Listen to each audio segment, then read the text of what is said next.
Welcome back to Blood Moon Broadcast. If this is your first time here, welcome. This is a true crime podcast where we dive into some of the most fascinating and disturbing cases out there. If you're returning, thank you so much for being here. Before we get started, just a quick reminder that you can find Blood Moon Broadcast wherever you listen to podcasts: Spotify, Apple Podcasts, Google Podcasts, or wherever you're tuning in from right now.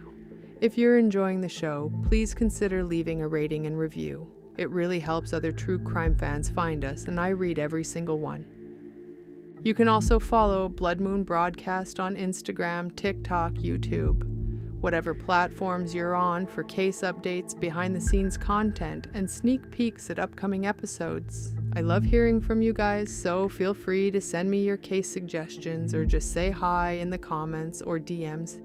Now, without further delay, let me tell you about Shari Tobyne.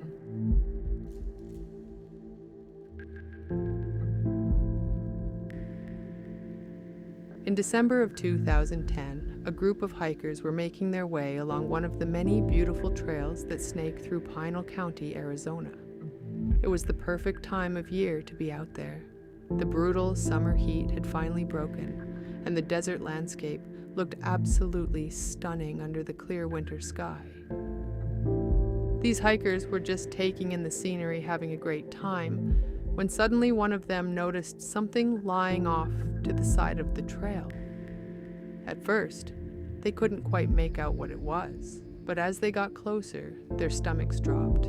It was human remains. Not a complete body, but just a few parts.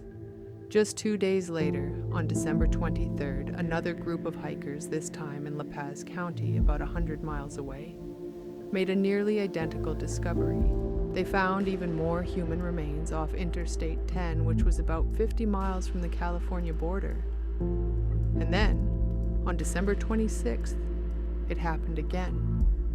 This time, a driver traveling along the Beeline Highway spotted something disturbing near the Sugarloaf off-ramp. And that something was even more human remains. So now, investigators had body parts showing up in 3 different counties, being processed by 3 completely separate medical examiners' offices. Now, while all of this was unfolding, there was a completely separate investigation happening in Scottsdale. 5 months earlier, back in July of 2010, the adult children of a man named Dwight Tobyne had contacted the Scottsdale Police Department with a missing person report. Their father, who was 57 years old, had essentially vanished. He hadn't shown up for Christmas. He'd missed the birth of one of his grandchildren. And for a man like Dwight, this was extremely out of character. When his children asked their mother Shari, Dwight's wife, where their father was, she told them that Dwight had gone to Mexico and that he would be returning sometime in late November, but late November came and went and Dwight never showed up. Detectives decided to pay Shari Tobyne a visit at her condominium. But from the moment they started talking to Shari, something was strange, because Shari either could not or would not answer their questions directly. Every response she gave was vague. Even questions as simple as, when did Dwight leave? Or where in Mexico did he go? Shari just simply seemed to either be completely unaware of the actions of her husband, or she just didn't want to tell the detectives anything. Her whole demeanor was evasive, and this made the detectives suspicious, so they made the decision to put her under surveillance, and within just a few days, that surveillance started paying off. Detectives observed Shari driving to a store in Chandler, Arizona, where she placed a large trash bag in the dumpster. And as soon as Shari drove away, the detectives didn't waste any time. They climbed into the dumpster and recovered that trash bag, and inside, they couldn't believe what they found. Looking back at them was a handgun and several pieces of clothing. A few days later, they observed Shari at a self-serve car wash, spending an enormous amount of time focused specifically on the trunk, spraying it down over and over, meticulously cleaning every inch of it. At that point, detectives arrested Shari Tobyne, and brought her in for questioning. On August 14th, they sat down with Shari for her first official interview, and the story she told them was absolutely heartbreaking. Shari claimed that she had bought the gun to kill herself. She said that after 35 years of marriage, Dwight had told her he was leaving her. He was moving back to Oklahoma without her. She was devastated. So one day, she walked into their bedroom with the gun pointed at her own head. But when Dwight saw what she was about to do, he jumped up and tried to grab the gun away from her. They struggled. And during that struggle, the gun went off, killing Dwight instantly. Shari said she panicked. She thought nobody would believe it was an accident, so she wrapped Dwight's body in a tarp, loaded it into her car, and drove out to the Tonto Forest along Bush Highway, where she dumped his body. She also admitted that she'd replaced the carpet in their bedroom because of the blood spatter. The detectives asked Shari if she would take them to the location where she'd left Dwight's body. She agreed without hesitation and led them out to a specific spot in the Tonto Forest. And that day, together they searched that entire area thoroughly. But after hours of intense heat beating down on them, they found nothing.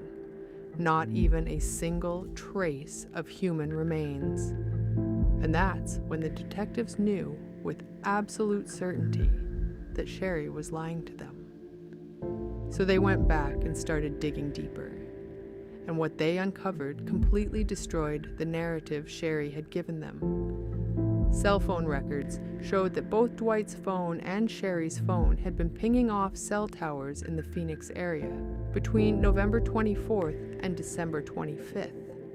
Dwight's phone had been active the entire time, sending text messages, making calls. But if Dwight was dead, then someone else had been using his phone for all that time. Detectives also discovered that Shari had purchased that handgun back in early November, weeks before this supposed suicide attempt, and she'd taken shooting lessons. Why would someone planning to kill themselves need to take shooting lessons? Dwight's truck had been found abandoned in a parking lot with the keys in the ignition and a dead battery, like it had been sitting there unused for months.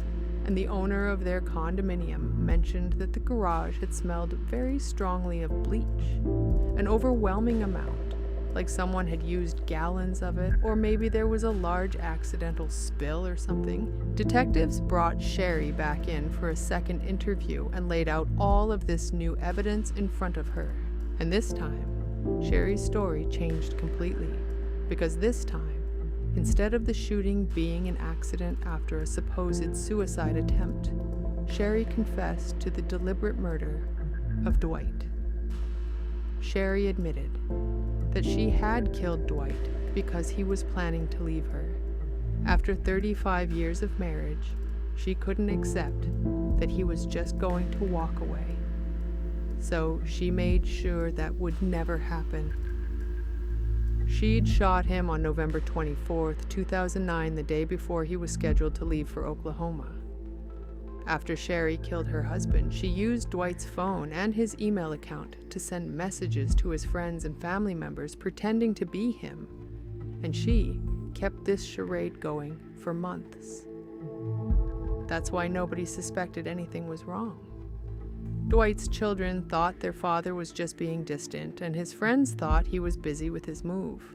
Nobody ever questioned it, because as far as they knew, it was Dwight who kept texting them. So now, even with Shari's confession, prosecutors knew they had a major problem. They knew they were going to charge her with first-degree murder, but they still didn't have a body.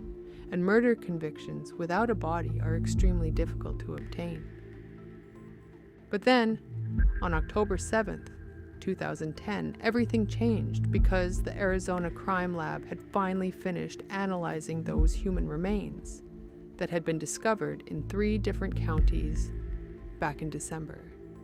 And when they read over the results of the testing, they were stunned to discover that all of those body parts, the ones found in Pinal County, the ones found in La Paz County, and the ones found in Maricopa County, All of them belonged to the same person.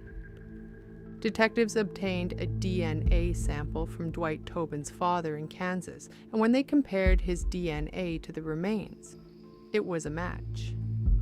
All of those scattered body parts belonged to one single person, and that was Dwight Tobyne. Shari hadn't just killed her husband.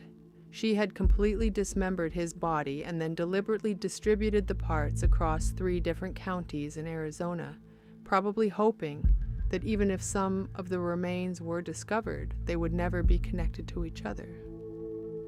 And so, on May 19th, 2013, Shari Tobyne was sentenced to life in prison, plus 31 years for the murder of her husband, Dwight, and related charges. Shari Tobyne ended up exactly where she belongs, locked away for the rest of her life, with nothing but the memory of what she did to keep her company. That's it for today's episode of Blood Moon Broadcast. Thank you so much for listening. If you enjoyed this episode, please share it with a friend who loves true crime as much as you do. I'll be back next week with another case, so make sure you're subscribed so you don't miss it.